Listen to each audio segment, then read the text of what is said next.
у нас правительство и уполномоченный орган Минвосток дальнего развития подписывают соглашение. Но есть еще и третий орган, это управляющая компания. Вот. Вот эта управляющая компания – это хозяйствующий орган. Это уже резидент. Нет. Нет. Нет, это еще не резидент. Опять же посредник. Это управляющая компания. Так. И вот, значит, ну, как вы понимаете, уполномоченный орган – это просто орган власти, так, который представляет в данном случае федеральную власть. Ну и вот региональные власти.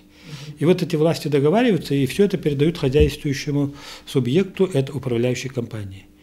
В собственность или в аренду вот эти здания, строения, земельные участки и так далее. Так?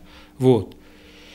И там никаких ограничений нет на то, максимум сколько, значит, территории это может передано в собственность или в аренду. Вот никаких там ограничений нету.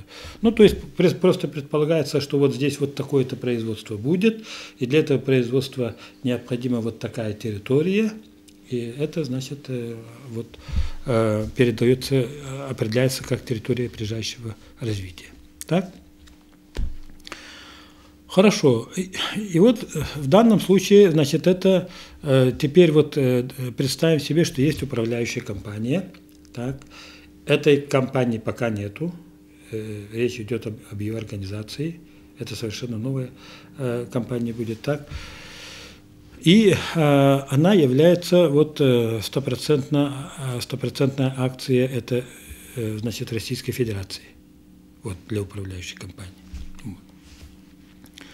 Ну, это можно себе представить, как вот, допустим, сейчас Алроса со стопроцентной акцией, допустим, федерального правительства, скажем, да, вот. Ну, хорошо. И теперь вот что такое резидент? Резидент – это те, значит, фирмы, значит, которые хотят здесь начать производство.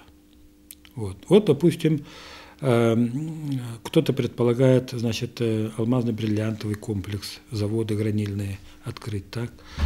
Вот, кто-то, значит, предполагает, что здесь будут, значит, производить композитные материалы для строительства, так.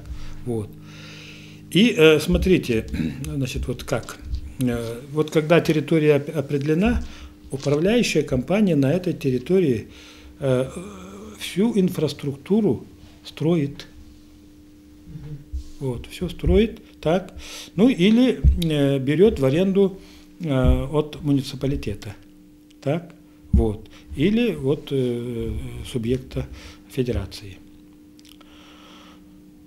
Ага. И вот затем, значит, вот после конкурса здесь, значит, появляется этот резидент, и на этом готовом начинает работать. Вот в этом смысл. И это пока на данном этапе это все не становится собственностью резидента, так?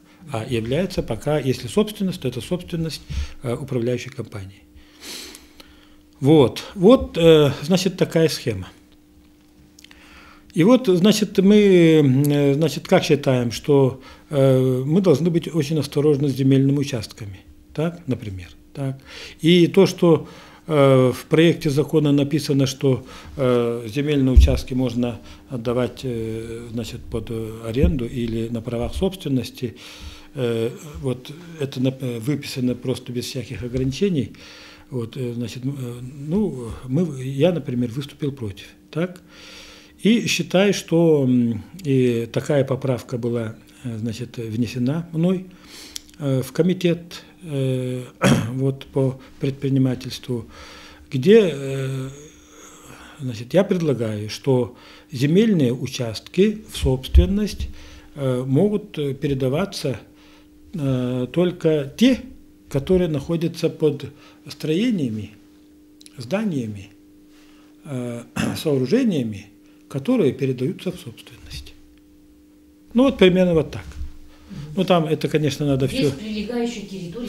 Ну, нет, и, значит, плюс территории, необходимые для функционирования вот этих зданий, там, сооружений и так далее. Это вот есть такой юридический термин есть.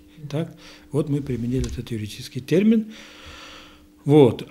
А прилегающие и так далее, то есть вот просто вот так, да, вот мы считаем, что это нельзя. Так?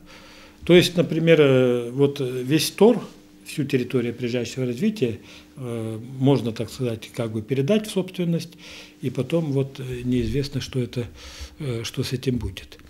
Это, во-первых, потому что у нас еще вот этот закон по земле, он еще не ясен, какой он дальше будет, так, и у управляющей компании есть очень большие возможности, так, и они постепенно могут, мы считаем, постепенно могут перейти в собственность иностранным компаниям и так далее. Просто, то есть, федеральная земля может уйти.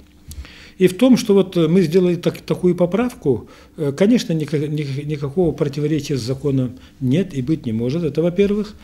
Во-вторых, значит, это никак не противоречит здравому смыслу, потому что это никак не помешает самому производству. То есть поправка вот именно она такая.